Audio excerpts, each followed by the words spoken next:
Hello, how are you? Oh, you're muted. Go ahead and ask you to unmute there.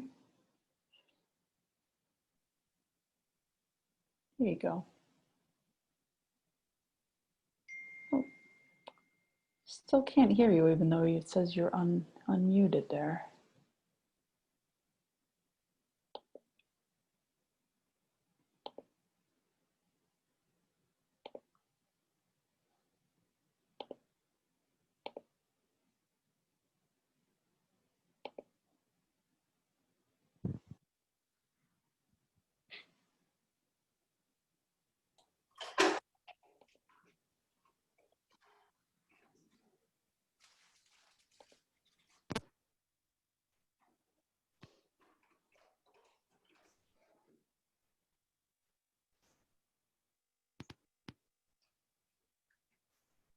Oh dear, I'm not going to do it this early. I'm going to go back.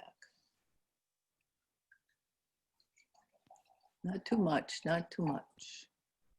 I'm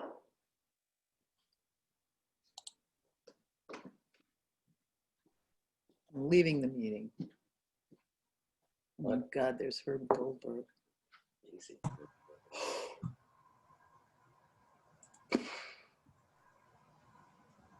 Hi, right now we can hear everybody. So welcome everybody. Hello.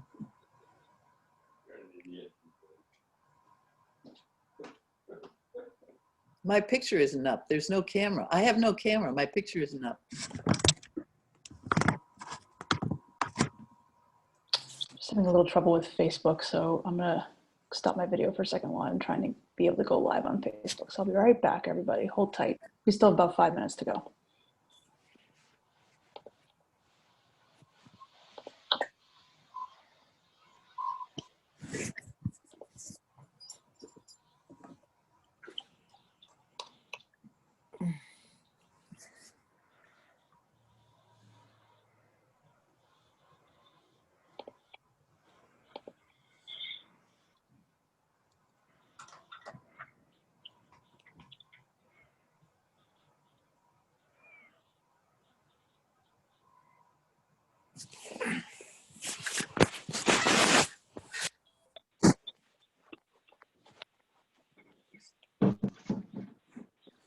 Herb.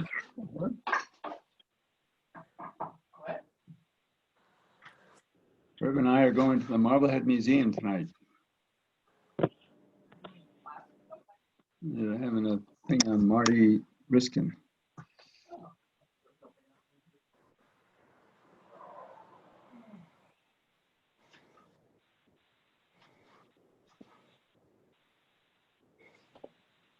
What happened to him, I guess? Who, Marty Riskin or Herb? I know what happened to Herb. I'm Herb. Yeah. Who's talking? Hi, everybody. This is Lauren from Marblehead Museum. Welcome. We have about 5 minutes to go. Right now, most of you are unmuted, so we can hear you. I'm going to go ahead and mute. Oh, Hey, Margot, how are you? I'm well, thank you. Oh, I was afraid nobody would be there. And there's Herb. Hi, Herb. Margot. How are you? We have a lot of background noise here. I'm going to go ahead and mute everybody, and then I'll let a couple people unmute at a time. Hi, Greg. How are you? Margot, go ahead and unmute yourself if you would. Yep. Thank you. We just had way too much background noise, so Yeah. wanted to get everybody muted there for a few minutes. All right, good. So Margot, welcome. Herb, Greg, everybody welcome. I'm just working on a little bit of an issue getting us to be able to go live on Facebook. So give me 1 second here. And we do have about 3 minutes before 7. Yeah. So I think I've got it. Good. Okay. Good. So we'll be ready to go when 7 o'clock hits. Okay. So, okay, if people do want to unmute themselves, that's fine. I just wanted to, Okay. it was getting a little crazy there with everything going on. Let's see. How am I going to unmute here? So Margot, you're unmuted. Oh, I am? Oh, good. You are, you're good. Hi, Greg. Hi, good evening. How are you? Right. Doing all right, thank you. Good. I see where you get your good looks from.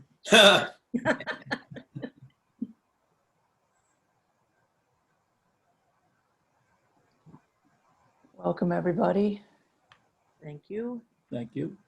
Got a couple more minutes and we'll get started, and I'm sure we'll have more people joining us as we go. We'll also be live on Facebook.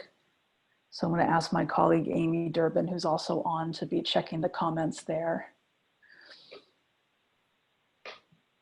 And this will be recorded as well. And we'll have it up on the Marblehead Museum website That's wonderful.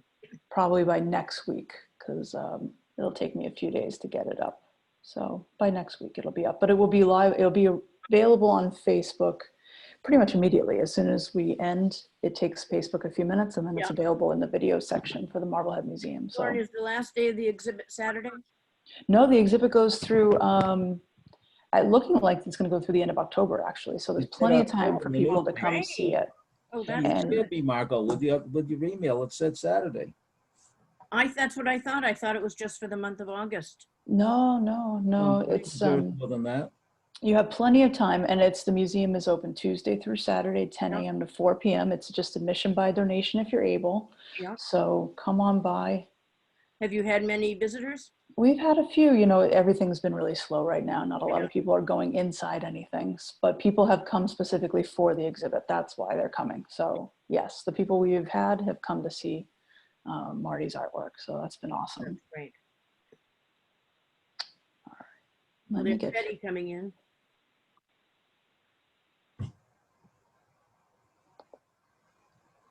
get Facebook going here. Greg and Margot, can you hear me? Yes. Who am I talking to, Greg? No, it's my brother. Noah. Oh, Noah. Yes. Hi. Hi. I mean, I didn't have much luck trying to do Zoom, but I'm here as a disembodied voice. Well, those are the best kind. Those are the best kind. How are you doing? I'm sad. I'm sad too. I still can't believe it, actually. I know. I wake up every day with that, and I deal with that. So that's the honest answer. Otherwise I'm doing okay, Yeah. I mean, Dad would want me to do well by myself. So. Of course he would. Do you have his car now? What's that? Do you have his car now? Your dad's I do. car? I mean, Yeah, I thought you might. yeah, I drive around in it smoking cigarettes. And I was just going to say, is it full of smoke? Yeah. basically flipping off the world, Yeah, that car may have been relatively new, but boy, it had a history inside. I know. I know, but I'm actually so. It's a good thing to have his car, I have to say. I mean, it's not just that I have a car that runs and, bequeathed to me. It's more, I have a little part of him somehow. Of course you do. Have you looked in the glove compartment yet? Uh-oh. I have, but not as deeply as you're suggesting. So I'm a little concerned. I'm a little concerned when Maybe you say should that, take it but slowly. Take it slowly. nothing would surprise me. It's fine.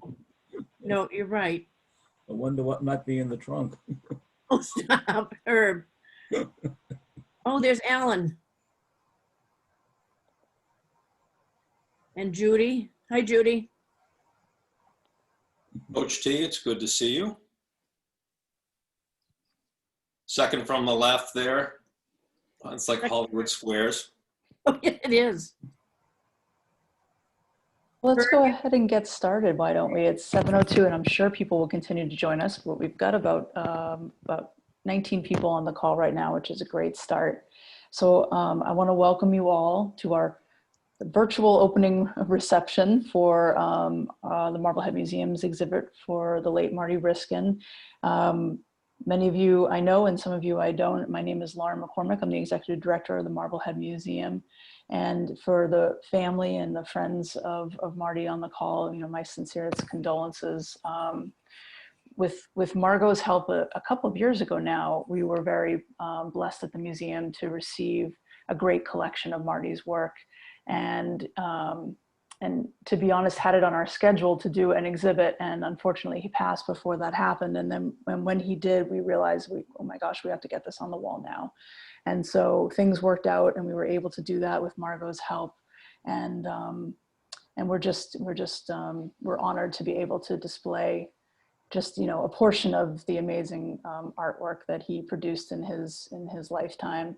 And so we're thankful to have you all on the call, and we want to give people an opportunity to share stories about him, certainly about him, but also about how the impact his work had on them. And I wanted to certainly give any family members the first opportunity to speak if you'd like.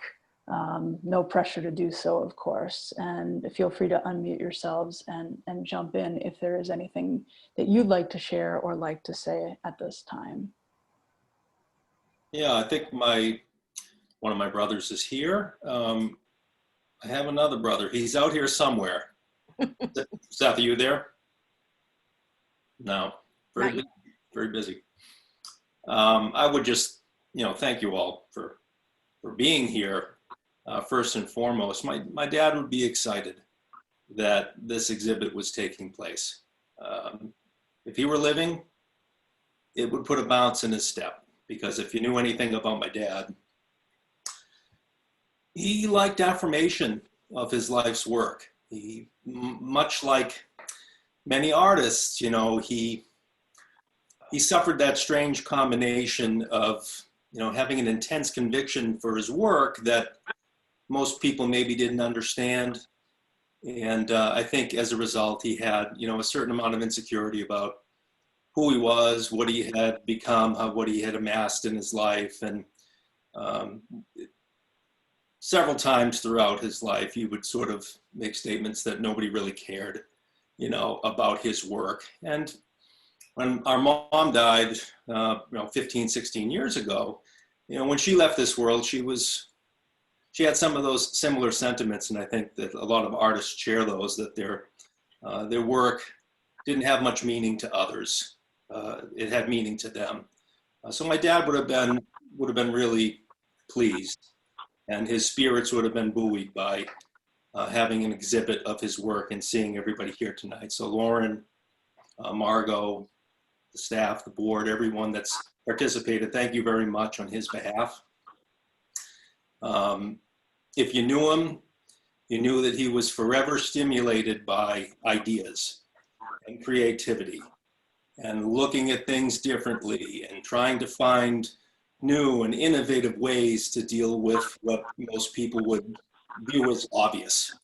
And my earliest memories were in our basement.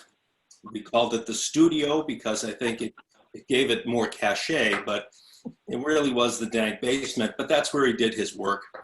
And I remember being very, very little, standing next to his artboard and watching him bring a character to life and just watch the pen move robotically, like he knew exactly what it was going to turn out to be. And much like the PBS shows where an artist would draw a horse and the kids would be screaming, bigger, shorter, smaller, not that nose, and he'd erase the nose. I used to watch my father with that same infatuation for how his hand could move as his mind created. I never had those skills. I don't think my mother ever had those skills, but I think my brothers, who are twins, both have that gift.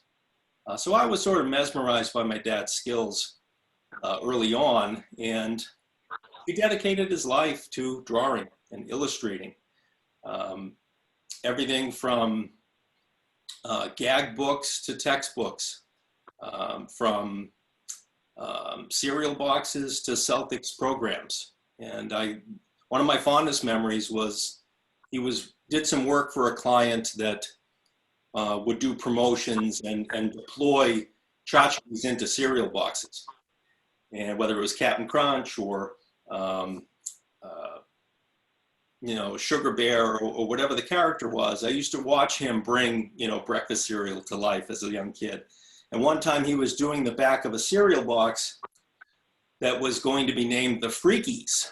So if you were of my age, there was a cereal that came out in the 70s called the Freakies. Mm-hmm. And the Freakies lived in the Freaky Tree. And all these different characters had different names. So I played a role because he would ask me to come up with names for the different freaky characters and what they looked like. So some of those memories were really quite special and kept him alive and motivated him. He spent his life cranking out commercial designs. And it wasn't until desktop publishing in the early 80s made him a dinosaur long before his time. And he never adapted.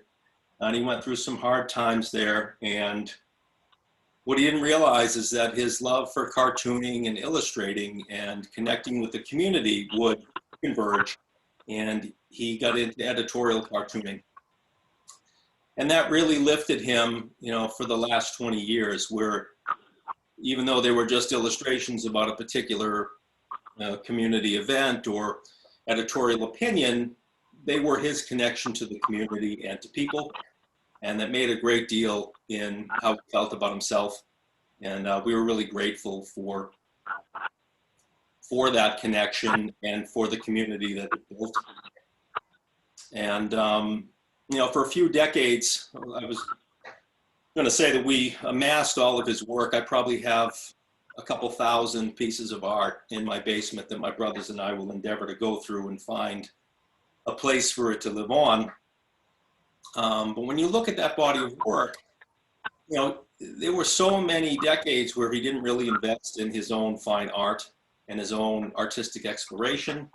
He had commercialized his craft and he spent many of his years providing for his family and for Olympic campaigns and colleges. And only more recently, since my mom passed, did he start to get back to developing his own style and exploring different mediums. And it was really quite nice to go through his studio and see some of his work of the recent 5 years and 10 years that my brothers and I had yet to really appreciate. So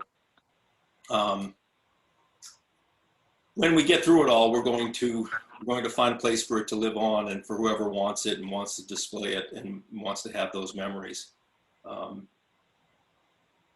Again, I know he'd be really thrilled that this was happening and that we were all gathering for a memorial. And I just know we're touched as a family and very appreciative for your time and efforts. Thank you. Greg, when you talked about how inventive he was, I remember sitting with Herb and Stan, I know was here today, and Alan and some of the others at Java Sun. And he had inventions every day. And my favorite one was, he said, this one is going to be, this one is it. This one's going to be it. It's going to be a big seller. And it was inflatable bunk beds. And we why that didn't take off, no. Do it, but he said, this is going to be the next best thing.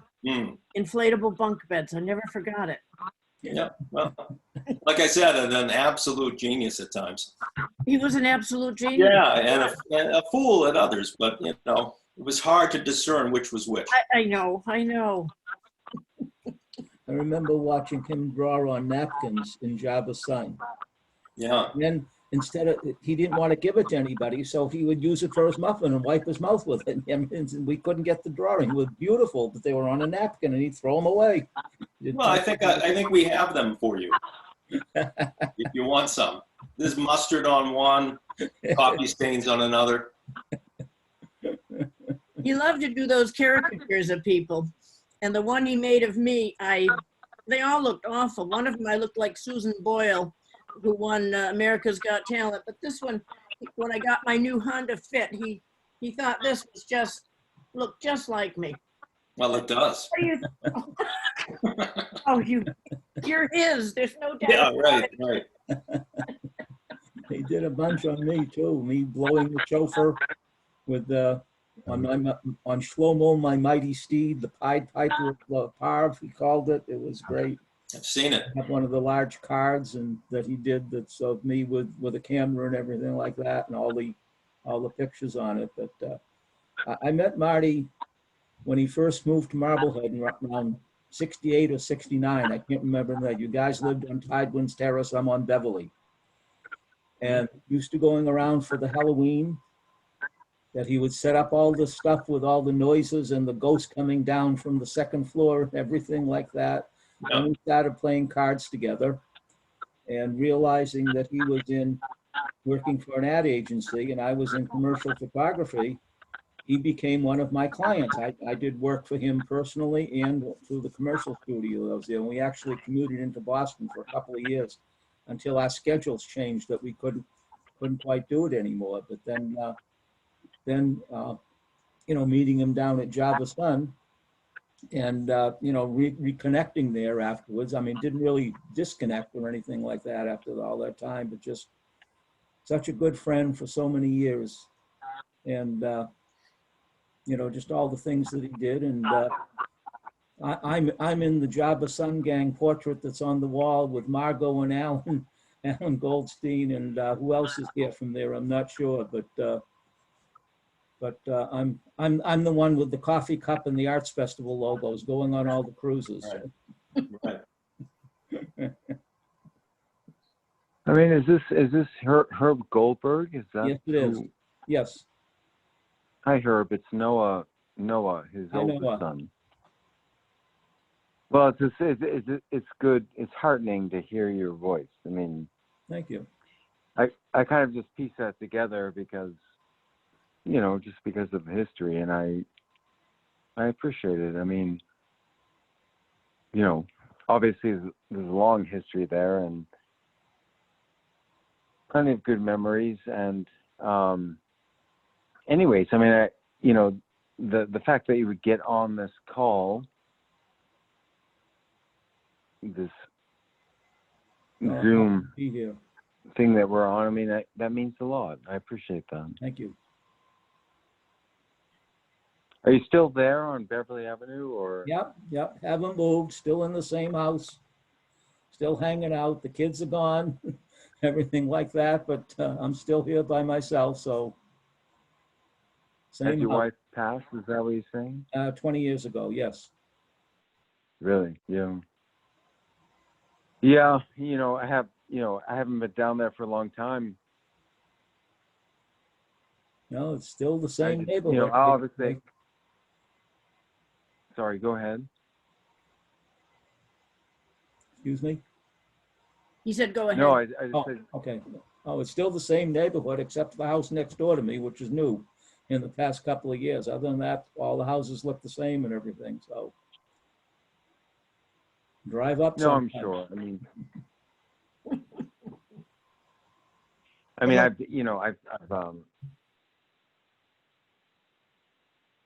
I've not been there in a long time just because I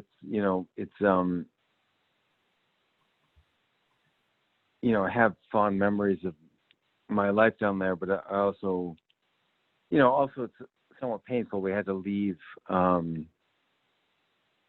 We left that area, when my folks lost their house, and so it was painful. I mean, that's all I'll say about that.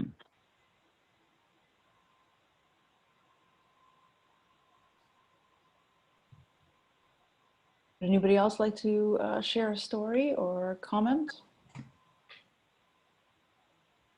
Well, I'll just say, I mean, this is Noah again. I'll just say that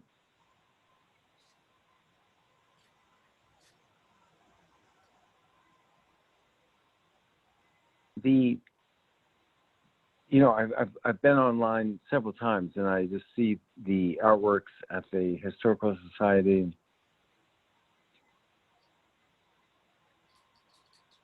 How much I appreciate that, and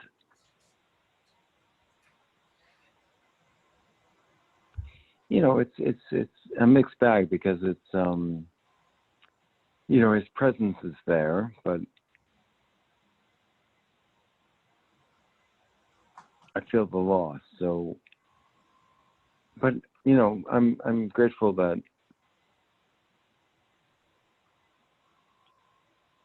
we're doing this now, which is like quite a nice thing. So I'm just saying that I appreciate all that you've done, and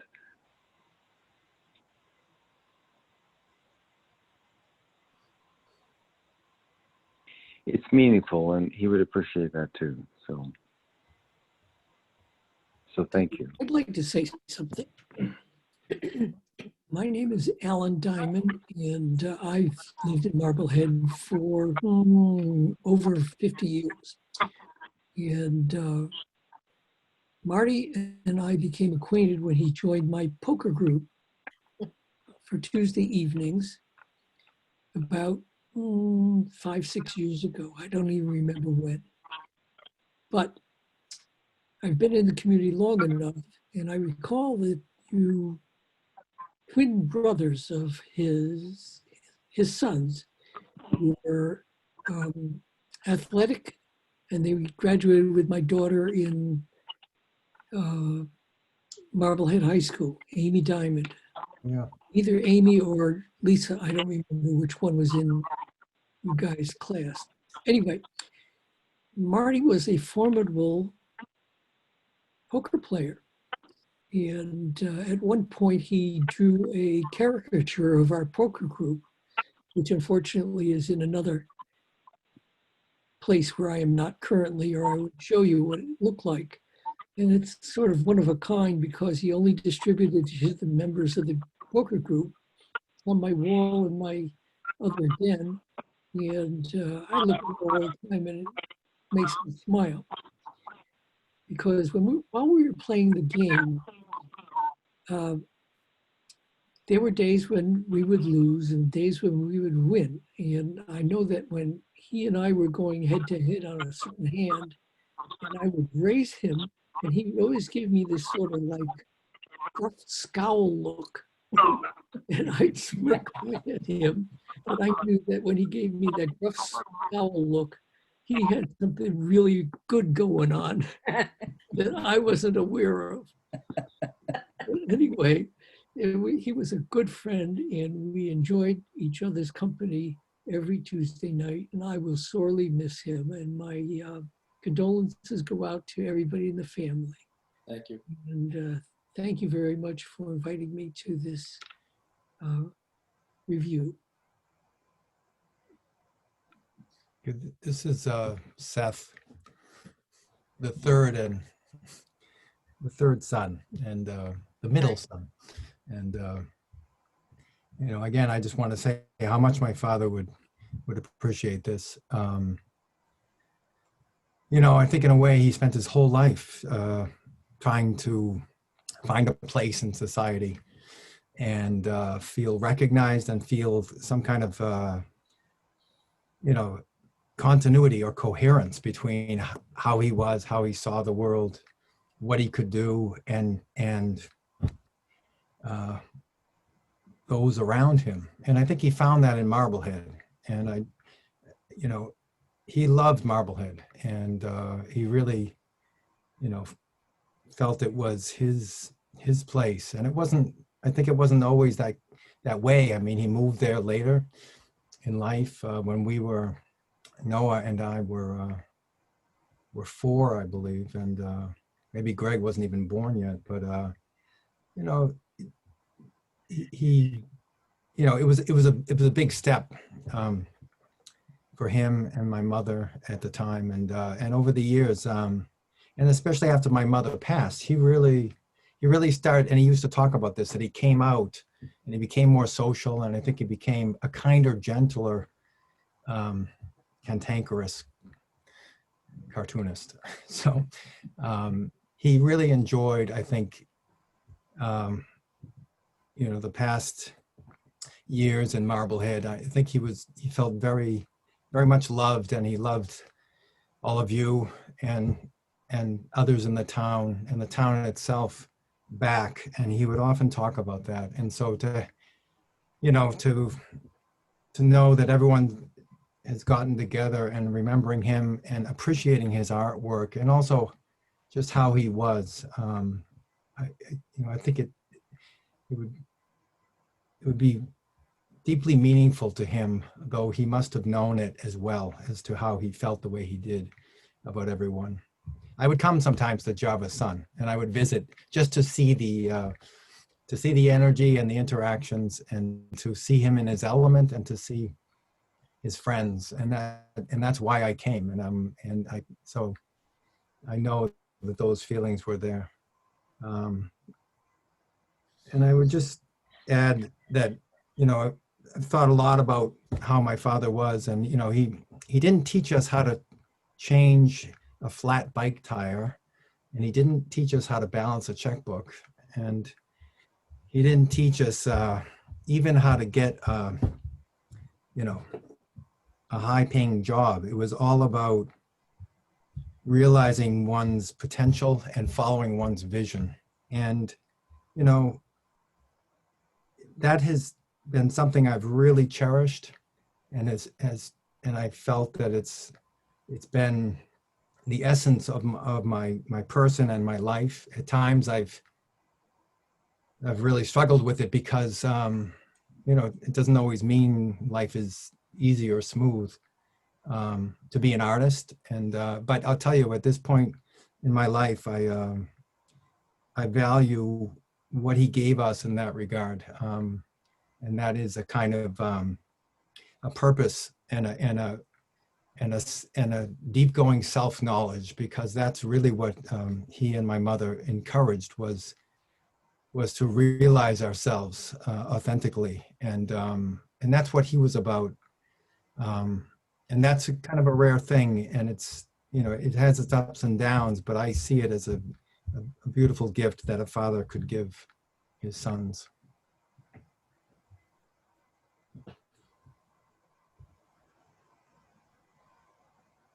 Thank you, Seth. Margot, can I put you on the spot, actually, because you've done so much to get his Marty's collection to the museum, but I actually myself, I don't know how you met Marty. So could you share a story with us? And it doesn't have to be that one, but is there anything you'd like to share about him?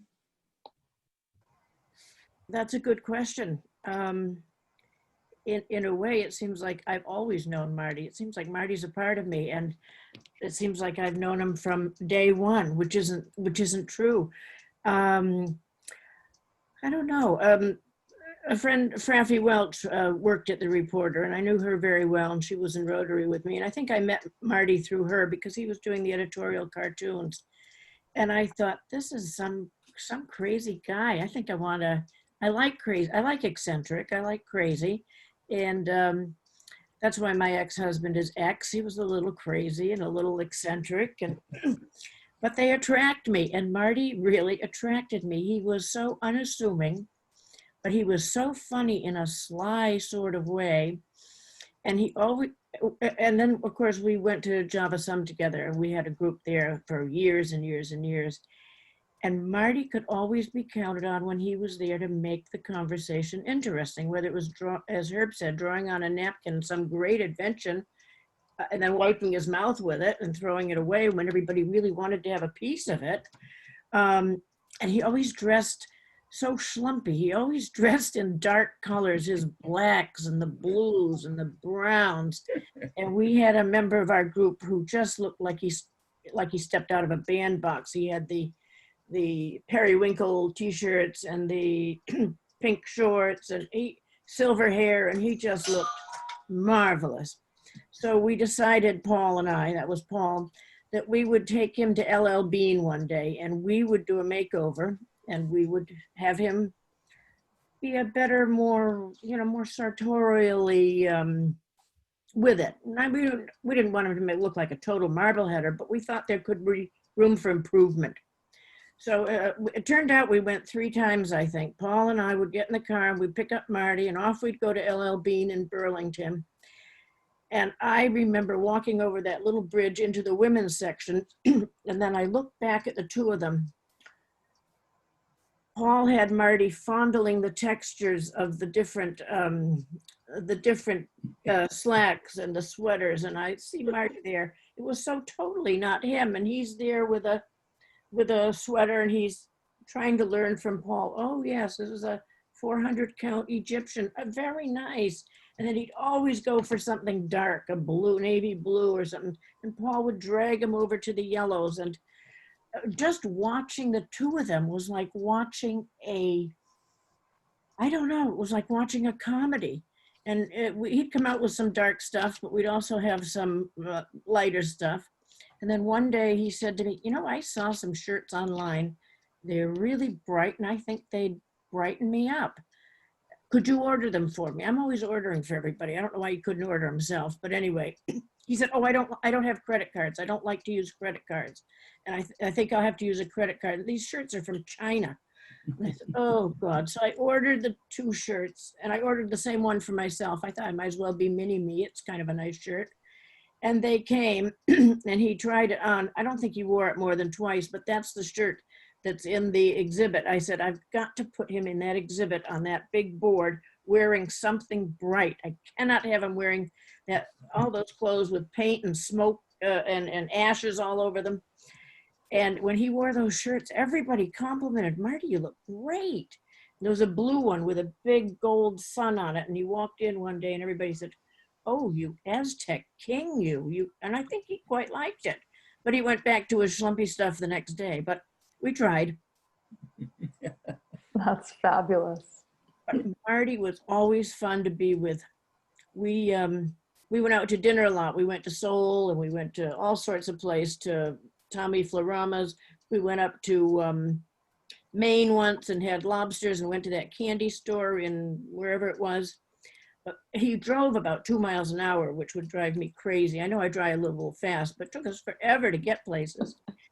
But the fact that it took us forever meant we had lots of conversations and lots of laughs. And I hated getting in that car. It smelled like an ash pit. And I kept trying to get him to give up smoking. And he did for a while. And I don't know whether he did at the end or not. But the problem with this COVID thing is that we didn't see each other as much these last few months. And that was a terrible loss. I'd call him, but then you forget to call every once in a while. And I knew he was going through some things, and we had a date to go out for lunch, and it kind of flew by. And this lockdown has it's affected things so much. And to be alone and maybe lonely during this time, I think that's a tragedy at the end of his life. And because he needed people, and frankly, people needed him. He always made us feel better. He always made us laugh. But trying to manage him and his business, we used to have all these ideas for him to sell his stuff or to market him. Oh my God, working with him was, it was tough. He needed a handler, but I couldn't do it all the time. But he loved his boys. Seth, I remember you coming up to Java Sun a lot. We always loved it when you came, because those who didn't know you said, oh my God, he's got the eyebrows. He's got the eyebrows. And I remember when you did your light show up here, Marty was so proud. I think you did it twice during the Marblehead Festival of Arts. And you did it once at his studio there up on Prospect Street. And then you did it somewhere else. And it was amazing. But Marty was so proud of you. So proud of you. In the studio, we found a cartoon strip he was working on called Light Man. Oh, I don't know about that one. Inspired, of course, by you. Me. I think like wearing the Aztec King shirt. It was more of a way of poking fun rather than honoring my artistic endeavors, you know. He would do these drawings of me with you know, I had longer hair, and I had, you know, he would have flashlights mounted on my body, and I mean, just like I didn't want to look. You had to look deeper than that. You wouldn't see me with flashlights strapped to my body. You would see me with my special art instruments in a black bodysuit about to unveil visual intelligence, but he saw flashlights strapped to my body. So He would. anyway, yeah, so, he would bring me right back, right back to earth. And that was a constant tug of war with him. But he was so genius. Oh, what is this? Oh, Yeah, I wonder if you can see the I can. family portrait. Oh, there's Marty, your mother. Oh my God. And the cats. Yeah. And what's that up at the top? It looks like a yellow purse. Uh, Yeah, it's a paint can. It's a oh, paint that's can. what I used to. Yeah. That was my past career. But you can see what he thought of himself. Oh yeah, big, bold. Oh, that's great. Yeah. Right. Oh, it's Oh, great. boy. It's so great to have these things. I have several in my living room. I feel like I have a little Marty museum there. And I love it when I go by and see those paintings and sketches and other things. He, those books he did, he'd bring one in every once in a while with, was it Ira Alter? Alterman, yeah. Alterman. Oh, some of them were funny. Some of them were so naughty. And Herb knows those. We've seen them all, haven't we? Yeah. I was supposed to be the photographer for the Bridget calendar. Oh, no. Years ago, yes. He Yeah. approached me about it because he wanted me to get my boss's wife, the commercial studio I worked at. My boss's wife was, you might say, extremely heavy. Not unattractive, but extremely heavy. He wanted me to ask her to be the model. I wanted to keep my job, What a great idea. so I didn't do it. And then Martin Cornell, another commercial photographer in Boston, found Bridget. And so that's why he became the photographer for the Bridget calendars. I lost a whole. You lost the job. That's too bad.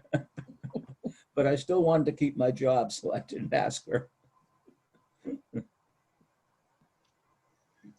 Yeah, he had a different way of looking at things. And he taught me to look at things differently too, I think. When you start wearing blue and black and burning cigarette holes in your clothing, then you'll know. You'll know he's had this effect on you, yeah. Oh God, well, I don't smoke, but I'm trying to think.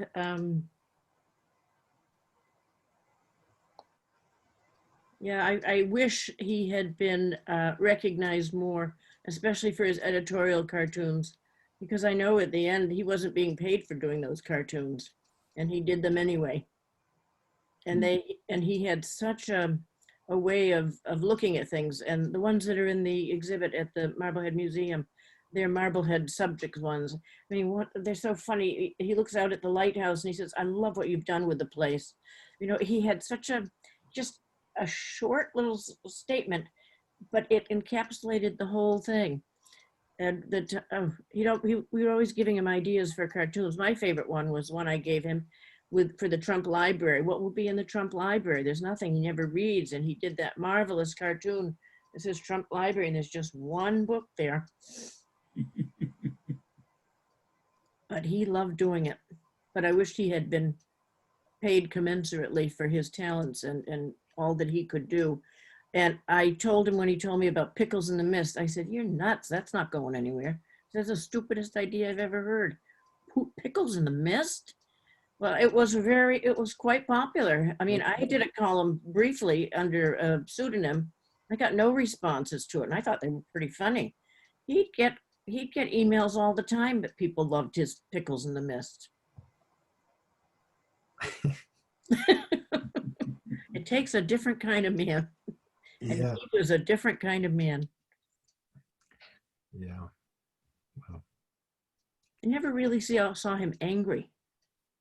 I see him disappointed once in a while, but in general, he had a pretty good outlook on life. And I don't think he always got a fair shake, which is, as Greg said in the beginning, I think people didn't realize really what he could do and the genius that lay behind what he did.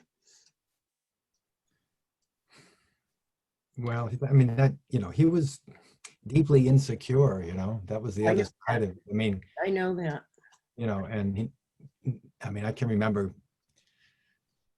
growing up and just experiencing the struggles where, never paid properly. Mhm. No, and also not engaging assertively with business, with the world. He wasn't a businessman. No, so, but beneath that is like, a fear of kind of like paralyzing fear of failure and people. And, when years ago, he was much more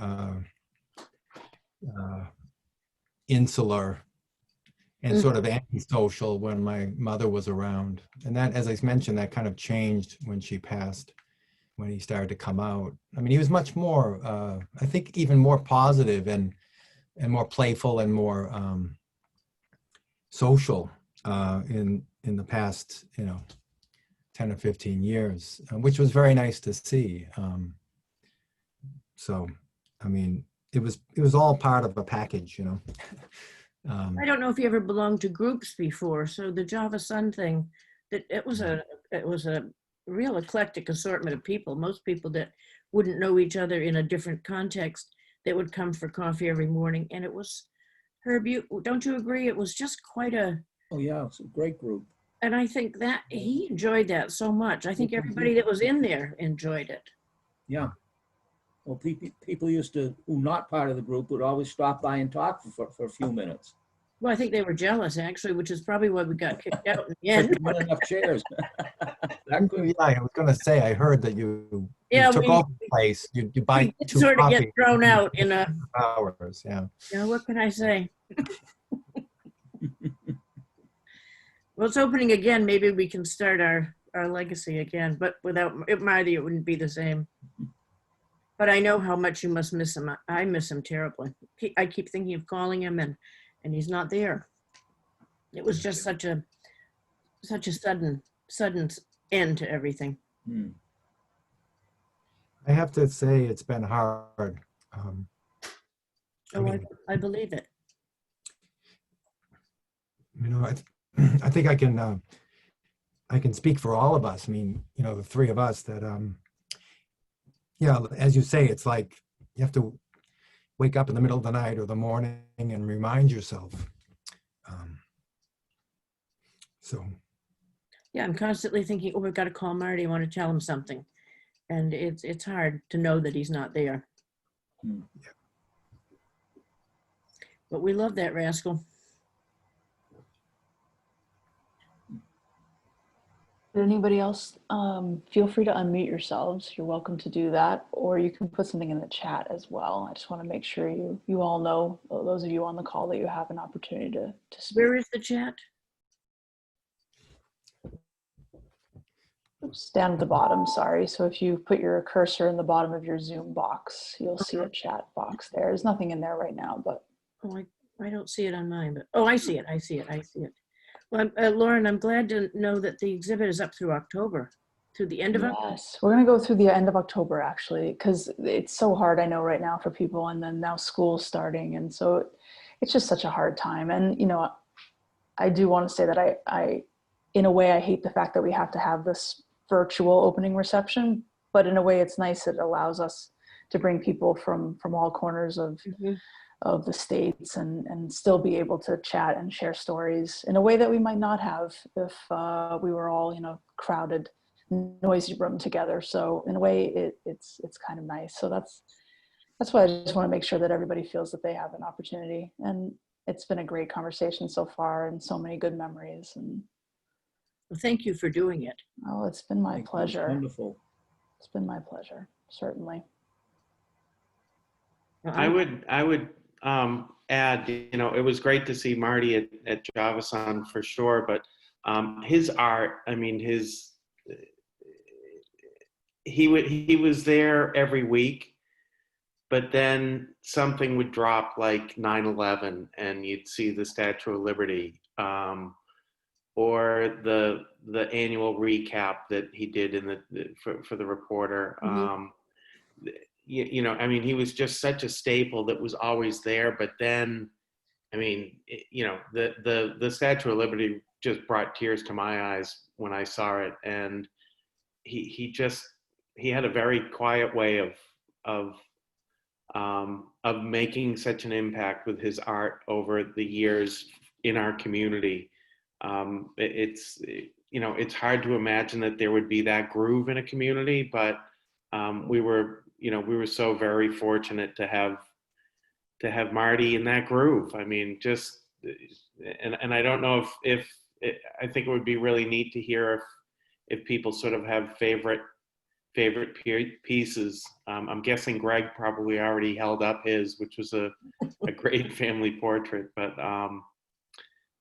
that's what his art meant to me, was just such a big part of our community, the fabric of our community. I'm glad, Jack, you brought up the Statue of Liberty, because you think of him as doing clever cartoons and fun cartoons, but he could do a very serious message as well. That's a great point. And if anybody does want to share a favorite, I know Margot mentioned a couple funny ones, and Jack mentioned the Statue of Liberty. If anybody has anything else that they want to mention too, feel free. Well, I think Betty Brewhouse is on this call, although I see she's muted. And Betty's written several mystery books, and Marty did the illustrations for them. And they were fantastic illustrations, little illustrations at the head of each chapter, and they really made the chapters. It was amazing. There's Betty. I would talk to him. I'd talk to him. I'd say, I called him Marty. Hey, Marty. And he would just, you know, give you that funny little grin. And I say, so here's the deal. This chapter is about da-da-da-da-da-da-da, and I want ba-ba. And, you know, I'm fairly inarticulate, and he would draw it. He would draw it. And you'd think, oh yeah, that's exactly what I was talking about. And they'd be funny. Sometimes they were too funny and you had to sort of rein him in, but he was just fabulous. And he had, as you say, they weren't just funny, they were really poignant. He would really get it when something was important, and he'd highlight it, and it was fabulous. It was just so much fun to work with him. And then he'd do the covers, and you'd just say what you wanted, and he would translate it into the illustration, and you just wanted to hug him to death because it was so good. Betty, at your book launch party, you had all those illustrations blown up and framed. Yeah. And you auctioned them off, and I think you raised money with that to give to some good cause. Oh, that was for Fraffy's scholarship fund. That's right. That's right. Yep. Oh, it was a great circle. You know, you find great people and you put them all together, and it all works. And yeah, I auctioned those off, and people loved them because they were fabulous. And they were chapter headings, which is sort of nothing, but Marty got it, that it really was something. And then the covers of the books were just, I can't tell you how much I love them. He'd say, okay, you know, come into Java Son and I'll show it to you. And you could see he's kind of like squirming in his seat. You'd go, oh brother, what is this gonna be? And he'd show it to you and you just wanna weep. I'm not kidding, they were fabulous. They were so good. And it was like he would take your brain picture and put it right on paper and make it more lovely than you ever had thought could be. It was just fabulous. I loved him. I just loved him. Well, I guess you can't write any more books. Your illustrator is not with us anymore. We'll figure that out. We'll figure it out. We'll get Marty back somehow. We have plenty of drawings. I mean, you could. Oh, totally. I know. I'll write the book around him. Oh, there's a good one. Make him a character. Oh, brother. No, I'd be afraid. I fear him that way. No, he just was. It was like you'd think there was nothing to him. Really. It was easy to overlook him. But then you'd look at him and he'd do something and you totally got it, that he was just a fabulous person in there. Well, and he taught those art classes at the Council on Aging for years, and I think he even had a new one coming up that he was planning to do. I forget what it was about, but he had his own little art room down there, and he had his followers, and they enjoyed him down there. Yeah, unfortunately, we live in Swampscott, so we didn't get the weekly. I'd say bring them in so I can see them. I'm Judy Moynihan. And took art with him for the last 7 or 8 years and just loved him, loved talking to him, loved the way he'd say, well, I'd want to draw, what are those, not porpoises, what are those, manatees. I wanted a manatee. And he'd say, no, manatees have little ears. And I thought they do. And he'd just know what things look like. It was such fun to be with. I was devastated to have Marty gone. I always looked forward to seeing Marty. Wonderful man, wonderful talent. I'd like to share an image, a drawing that he did. Actually, the year I was born, Noah and I were born, that I've always loved. I mean, it's a different side of Marty. I don't know if you can see that or how well you can see it, but he did a lot of work like this, that, especially at that time, with you know, pen and ink, and quite intricate, complex, and emotionally complex drawings. And this one, as I mentioned, is dated the year we were born, and so I've always had I have it upstairs. I've always felt very connected to this drawing.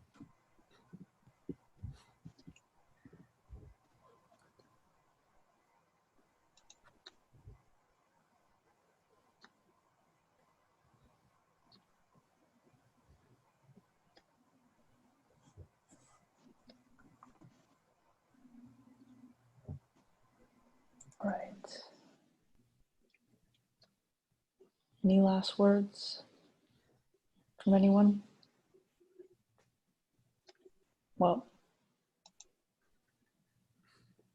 I want to thank you all for joining us tonight. I want to thank the family for joining us, and it's such an honor to have you with us. And it's an honor for us, again, at the museum to be able to share your father's artwork.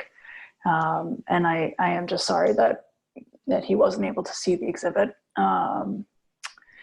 And for that, I apologize. And but we are thrilled that we can, thanks to Margot's help as well, to have these pieces in the collection and to care for them in perpetuity. They are such an amazing record of his work and of Marblehead and its and the country, and all of the, you know, the editorial work that he did, and all, you know, the funny ones, the heart-wrenching ones. They speak so well to him and his humanity and his sense of humor and his artistic ability. So and thank you everybody for joining us, and for those of you who are local and who will be in Marblehead, I do hope you'll come visit the exhibit. It is open Tuesday through Saturday, 10 a.m. to 4 p.m. It's at the Marblehead Museum, which is right in downtown 170 Washington Street in the Historic District. It's admission by donation if you're able. It'll be up through the end of October. You can learn more at our website, which is marbleheadmuseum.org.